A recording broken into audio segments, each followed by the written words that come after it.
Welcome back to the Sherry Sylvester Show. This week we are taping in the run-up to the 4th of July, America's Independence Day, and the signing of the Declaration, which took place 249 years ago.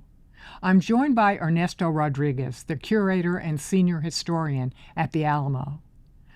Ernesto, I'm not sure that you know that I'm a direct descendant of Richard Sylvester, who fought at the Battle of Saratoga in 1777, the battle that shifted the momentum of the war and prompted the French, and as we're going to talk about today, also the Spanish, to join the war.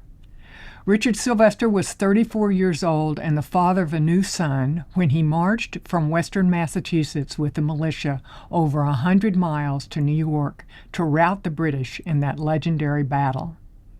After Saratoga, someone in the British troops wrote back home that he did not believe England would be able to win the war because ultimately, like my fifth great-grandfather, every American farmer was also a soldier. Still, the revolution went on for 7 more years, and we all know about France's role in the revolution and how critical that was to America's ultimate victory. But I also have Texas ancestors, and I don't think we know as much about the role of Texas and Spain, which was then New Spain, and what they played while they helped to ensure that Americans gained independence. That's why I asked Ernesto to leave his post at the Alamo today and drive north to Austin to talk to us about what was going on in Texas during the American Revolution. Ernesto is a native San Antonian and has been researching the Alamo for most of his professional life. He has both a bachelor's and a master's in history from St. Mary's University and is recognized as an expert on the interrelated history of Texas, Mexico, America, and the world. Ernesto's commitment to exacting research and interpretation of every aspect of the Texas story is a great gift to every Texan. And I'm so glad to have him with us today. Ernesto, welcome to the Sherry Sylvester Show. What do you have to tell us about Texas's role in the American Revolution? Because we're going to be out there singing Be Kind to Your Web-Footed Friends and Stars and Stripes Forever, but should we be singing The Eyes of Texas? We should be singing everything, honestly. Texas is really special because of our role as one of the Spanish provinces. And one of the things that happens that people don't realize is that at the outbreak of the war, the colonies need supplies. And who's going to supply them? You can't get them from anywhere else, especially when you're at war. And Spain is in the position right next door. So a lot of things are happening in the background. And so we know that at one point they're shipping powder and some supplies, sneaking them into the colonies as they're trying... Gunpowder? Gunpowder. So they're trying to figure out how to help without being acknowledged or noticed by the British because, well, they haven't declared war formally. And it's really an interesting thing because you've got the European powers, and some of them are related at this point.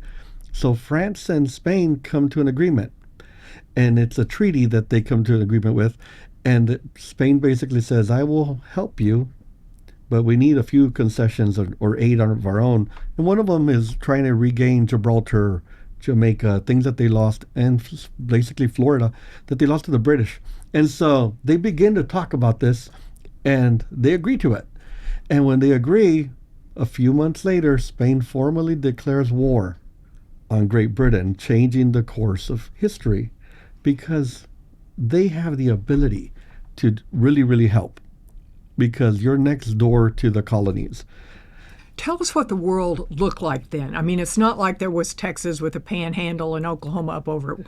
What we've got a map here, but what did the world look like? When you look at the world, it was basically you've got the European nations in Europe. You know, they're still separated because you've got a lot of the German states that are still separated, but you've got the big powerhouses, which are France, Great Britain, Spain, because they're the ones that have the most colonies out in the world. And you look at the United States map today, imagine the Mississippi River, and to the west is basically a Spanish territory, and Mexico. So all the way to California. All the way to California. And all the way down to basically Guatemala? well, even all the way into Central and South America, Right. with the exclusion of Brazil, is controlled mainly by Spain. And so they control a big chunk of the world. And when the war breaks out, Spain is looking to regain their losses. And in order to do so, they aid in whatever way they can. It just so happens that there is a young man that had been an officer fighting in Chihuahua against Apaches and later Comanches. In Chihuahua's where? It's right. It's in northern Mexico. Okay, so And so he had been wounded, and so he had gone home for rest, and then he shipped back to New Spain, and he ends up in Louisiana, and which belonged to Spain. which belonged to Spain, right? And so at this point, war's breaking out, and he has now been appointed a governor, and he finds out the war has been declared, so he starts preparing, and his job is to basically move east and take Pensacola. And that gentleman In Florida. In Florida. So it's been named Pensacola a long time. And it's Bernardo de Gálvez. And so he will change the course of history because he starts gathering troops and supplies to move east. And then they start talking with the viceroy saying, hey, we need to be able to supply our men with food. Well, what's the best way to supply food? You bring living cattle with you. Well, Louisiana doesn't have the cattle herds that Texas has. And so there's a special concession made in order to be able to do so. And cattle are starting to be rounded up. In total, from the beginning of the movement to the end, there's approximately 9,000 head of cattle that are shipped east. So are these Longhorns? They're a version of the Longhorn, right? Because it's a predecessor to the Longhorn that we recognize today, but they still, it's a breed that will be mixed with an English so maybe breed. medium horn. Yeah, but they're hauled out there, and what makes it also interesting is that people fighting with Galvez are from all walks of life and races, because the colonies in Spain, they're bringing everybody that they can. And it's one of those things that he goes in and he takes Baton Rouge, he takes Mobile, he takes Pensacola. There's a fleet that there's a point where he takes part of a fleet in to try to take the town. And he's involved in not only ground warfare, but naval warfare and in the supply chain as well. Now, how do you pay for a war? So just let me get so we've got everything west, and then the American allies are all the way underneath. Mm-hmm, so they've cut off the southern. Mm-hmm. And so what they're doing is basically the Mississippi River is protected by the Spanish, so there's commerce coming up and down. Now, and that's how they get the cattle up. Well, that's how they're getting supplies up north. Mm-hmm. But what they're doing is mainly they're doing cattle drives. So the cattle drives that we hear about in the late or mid 18th or 19th century, I should say, mid 19th century, are basically, this is the beginning of that concept, where they're going to the ranches, they're going to La Bahia, to Valero. They're going to all the missions in San Antonio, and they're going to their ranches and gathering cattle to ship. And when they do that, you're sending troops with them. So a lot of these cowhands and presidio soldiers will also end up fighting for the American Revolution. And it's really interesting because not all the cattle make it that to were where from going. Texas. They just didn't know it. Yeah, they just they were leaving and doing a job. Uh-huh. But one of the things that not all the cattle make it, right? There are attacks by Comanche where they lose herds, but it's still a lot of men and material that are moving, and they're also paying for this through a special tax. Spain sends out a notice that they can pay a donativo, right, and which is a voluntary tax. If you are a Spanish citizen, it'll be basically the equivalent of $2, which is 16 bits or ocho reales plus times 2, right? 16. Well, if you're an indigenous person, it's $1, which is ocho reales. And they are able to gather, by some reports, approximately over 5 million pesos in just silver to pay for the war. And that's a really incredible feat because it's voluntary.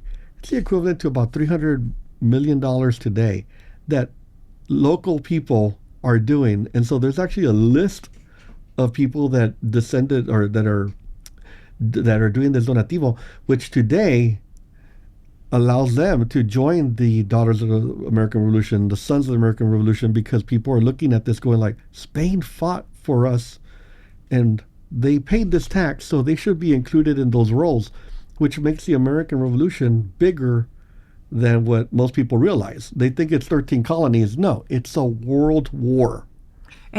Now let's talk a little bit about the Texas that we know. You talked about these collections made at the missions. I heard someone do a lecture one time about a collection taken at San Fernando Cathedral, but there were 5 missions in San Antonio at the time, and then some others.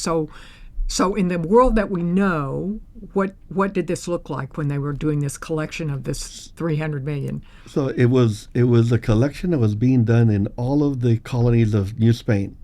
So a lot of it's coming from Mexico, from the interior, because, well, that's where the wealth is. Sure. But everybody that wants to be part of it contributed in their own way. And it's one of those taxes that's very interesting because it's a small tax that you have a choice. And when you think about that choice, they're looking at this group of people fighting for independence from Great Britain, and they go, we must help in whatever way we can. And it's amazing, right? Because that concept of the revolution, especially the American Revolution, it'll lead to something extraordinary, which is the Constitution of the United States, which is one of the most incredible documents ever written. It's a living document whose most important part is the fact that it can change. And a lot of the constitutions or documents before did not have that ability. And the Constitution of the United States changes. And when you think about how many times it's been amended in 200 years, it's not a lot compared to other countries that keep changing constantly. But it sets the groundwork for a government by the people, for the people. And it's one of those interesting things that before that, it was mainly monarchies. And now you have people ruling themselves. It's an incredible concept that changed the world. It's one of the stories that I love, and you could probably tell me when it is, but it was when Mexico, before Texas won its independence, and Mexico had emerged, was no longer New Spain, and they were very annoyed with the Texians. And one of the soldiers said they always carry their constitutions in their pockets. As a way of challenging them. You can't do this to us. Yeah, and of course, they actually could. It was the Constitution wasn't in play, and they would do the whole. It's a thing that they understood their rights, and that's one of those really important things when you think about Texas as a whole, and what happens after the American Revolution, which leads to the French Revolution, which leads to the rise of Napoleon, the invasion of Spain, and it leads to the Revolution of Mexico in 1810. And in the end of that, there's a decision Mexico has to make. And do you want to have a monarchy, which they try, fails. Then they go back and they decide on a constitution that's modeled after the American Constitution. But in those debates, one of the most interesting thing is one of the priests who wants to keep the status quo is at that debate. And he basically says, unlike the Americans that were self-governing, we have been under a tyrannical yoke for over 300 years and are but mere children and cannot govern ourselves. Which is very interesting because that's the centralist point of view, which will pop up again with Santa Anna and when he centralized all authority, he says basically the same thing, and that's why I must be the one in charge. But you look at it going like, that debate is very important because one person's looking at it, let's keep the status quo. And then the one that wins out is the group that says, well, there's a nation over to the east that's self-governing, people rule, and that's what we should model ourselves after. And it wins out for a short time. And then it wins out again, after centralization. But that idea is so important to us. And it sparks the idea of we are independent individuals that should be able to figure out how we want to run our government. And we all have a voice, which is something they didn't have. And so it's one of those things that fascinates me because the founding fathers sitting in a room come up with this idea that continues to change the world today. Everyone loves the fact that they can try to model themselves after our country, but it just so happens that we're lucky enough to be the place where this groundwork was set, and we continue to live up to it. Well, tell me a couple of other things. I know from my reading, which isn't very extensive compared to yours, but just being around in San Antonio, I know that the women that are in the Daughters of the American Revolution are almost all Canary Islanders.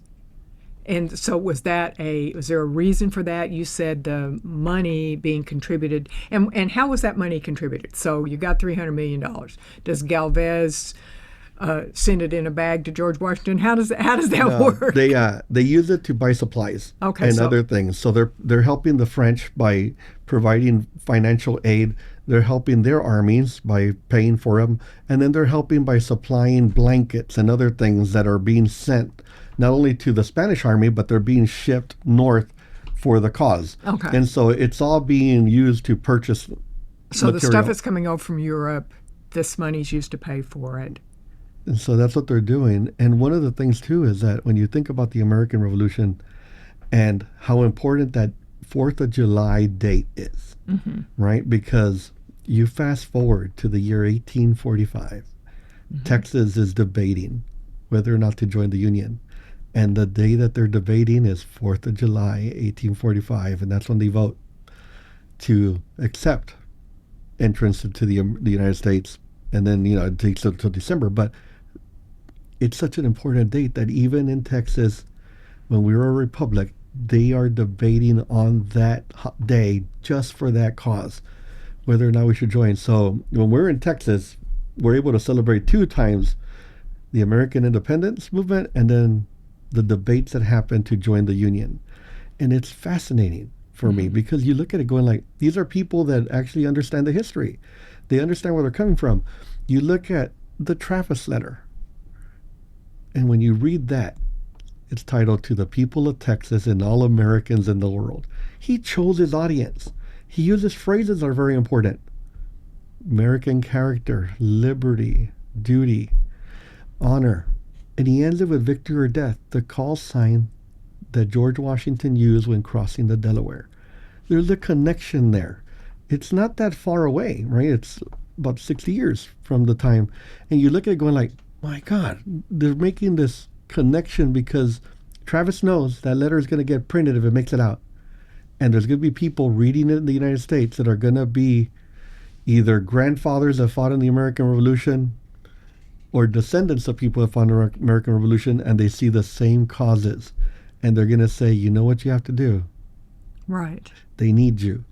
Even at the Battle of Bear in 1835, there's a Revolutionary War veteran fighting alongside his grandchildren, and his name was Williams. And he's fighting with them, and you're thinking, this man should be retired, but yet the cause is so important, and it's dear to his heart because he had fought for the same thing before, and he's called to duty once more.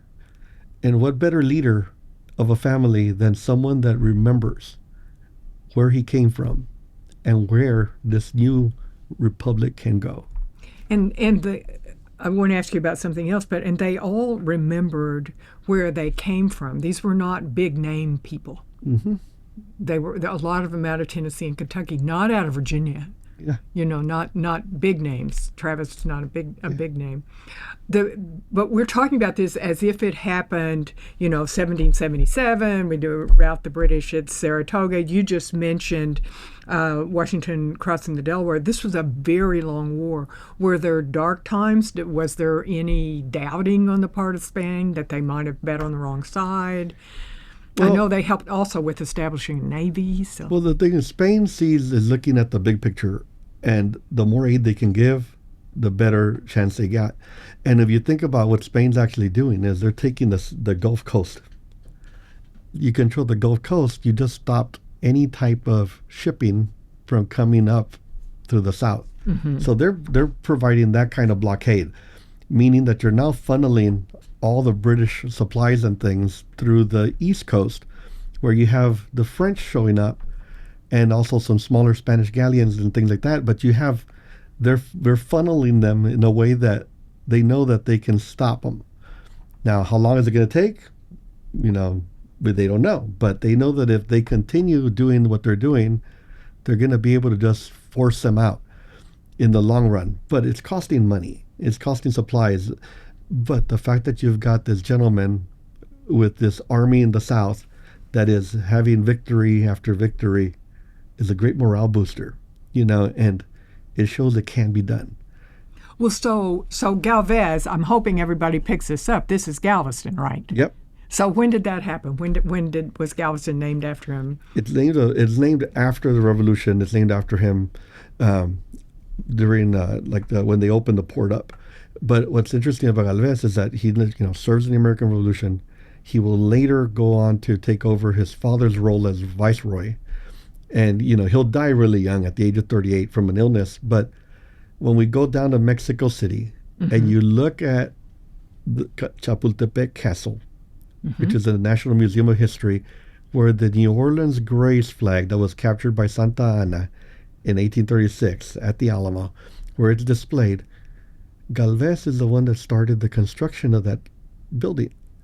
And we don't, it's one of those things that's like, the history is still connected. So even to this day, there's a part of Texas in the museum that has a part of Texas surrounding it, because it was started by someone that had been in Texas, that had been in the North, that had seen things happening, had changed the world. And it's really fascinating to me, because I love history and I love how things are connected. And when we connect the dots, it makes it more real. And that's what we have to do. We always have to look at things as everything being connected. And anyone who knows anything about the American Revolution, which we're all going to be thinking about in the next few days on the 249th anniversary of the Declaration, next year's the big one, the Semi-Q, knows that America would never have had the resources to protect the Gulf or to control the Mississippi. We never would have had that. No. I mean, we couldn't get shoes at Valley Forge. Yeah, no, and it's that's what makes this really such an important revolution, because it's a world war where the big powerhouses are fighting on, and they're fighting on the side of the underdog. Right. And it's just it's incredible. Crazy bet. It really is. It's like, you're like, you are going to choose this side when you've got a gigantic army, but at the same time, there's a big difference in the armies, right? It's a lot easier to move troops along land than it is to ship them overseas. And so the Spanish army is basically being replenished from the interior of Mexico, from people that were Canary Island descendants, both in Louisiana and in Texas. You've got the little islands off the coast of Florida that are also being used to supply. And it's a lot easier for them to continue that momentum, because you can easily send troops north. It's not as easy to ship them on a boat. One of my favorite fun facts, which I can interject at this point, is one of my favorite historians is Paul Johnson. And one of the things that he pointed out, and I think others have too, is that Americans were about 5 or 6 inches taller, the average American man, than the British, because we had cattle and food. There'd been, think about, 1630, Boston was founded in 1630, this is 1776. People had been here for several generations, long enough to have benefited from a better food supply and a more agrarian society. Yeah. So we had that advantage. And of course, the New Spain had the same advantage. Well, that's the thing. Food is very important, right? Because an army that's fed works better. Right. And so you can imagine that's one of the important things that, Spain is doing, is they're shipping these cattle, they're shipping other supplies. But I've been going through some documents just to try to figure out a bigger role for the 250th. And when you look at it, it's like flour, wheat, corn, things that are being produced are being sent. And we don't really think about all the food because, well, you're like, well, they have farms, they have this, but it's like, but if no one's there to tend them, you have no farm, Right. Your fields are going to die.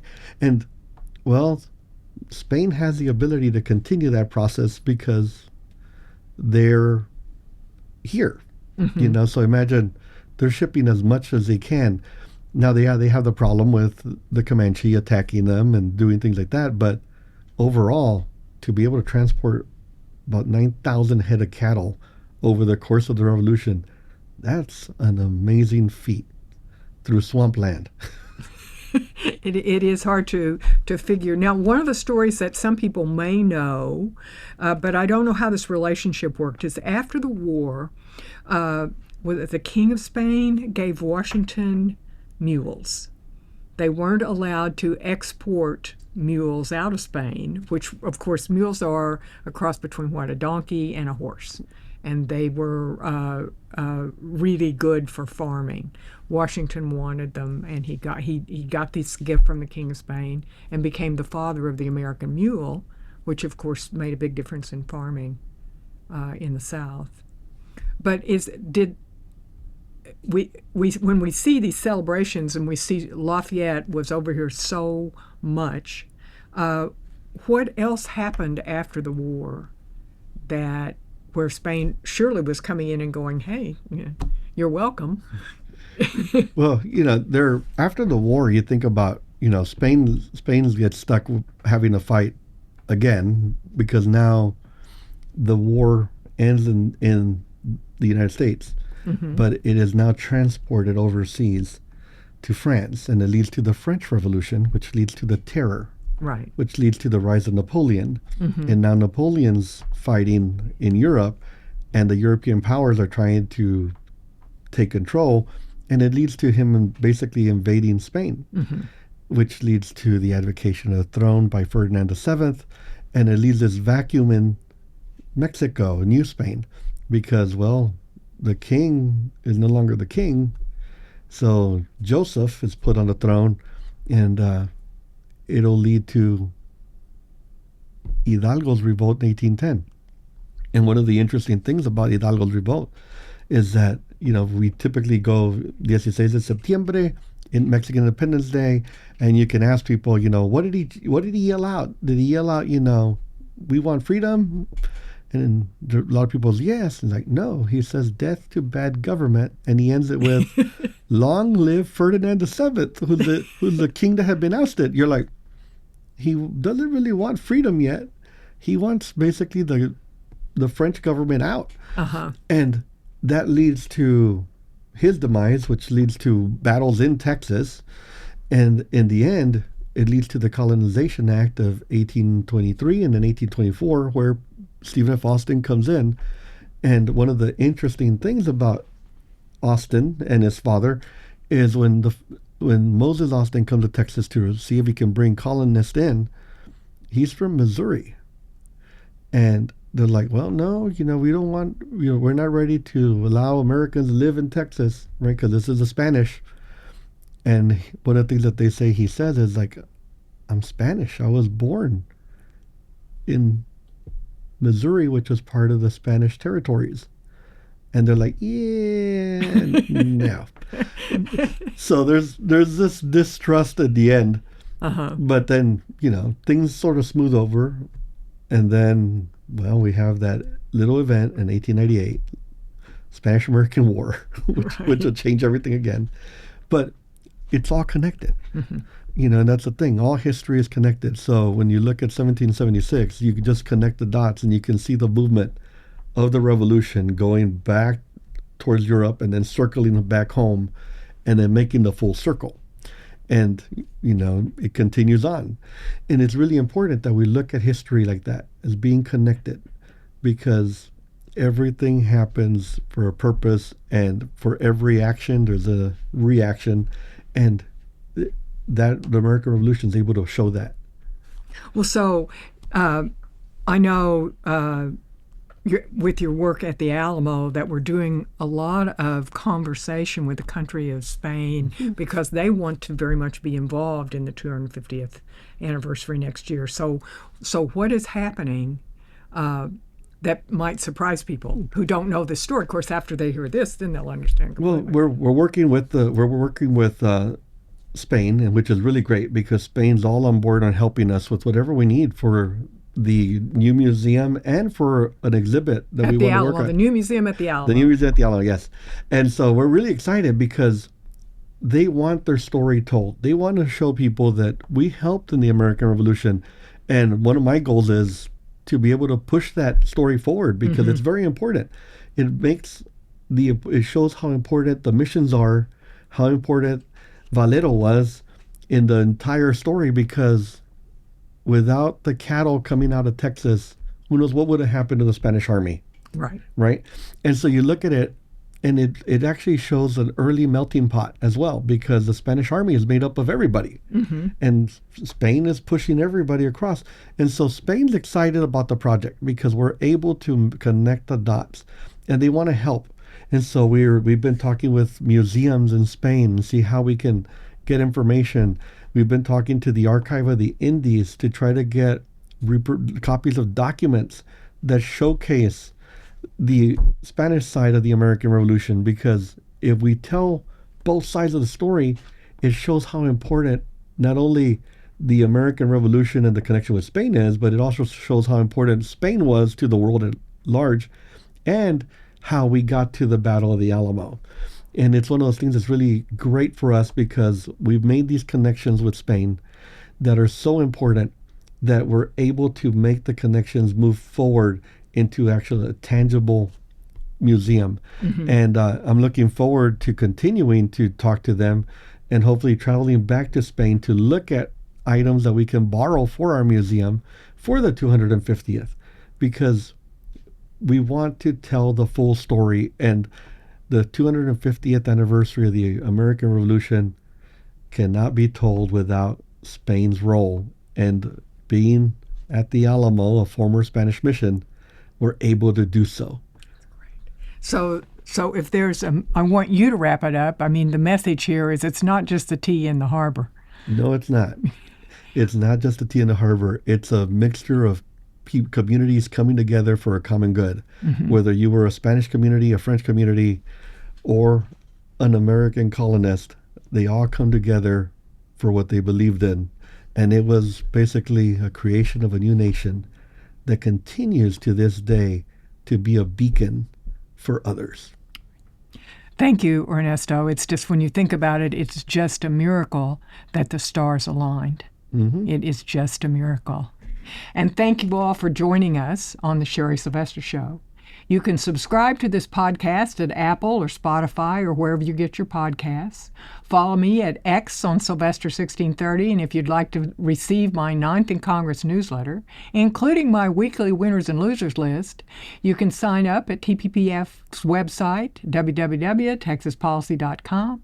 Coming soon, I will be available on Substack, so you can also follow me there. See you next time.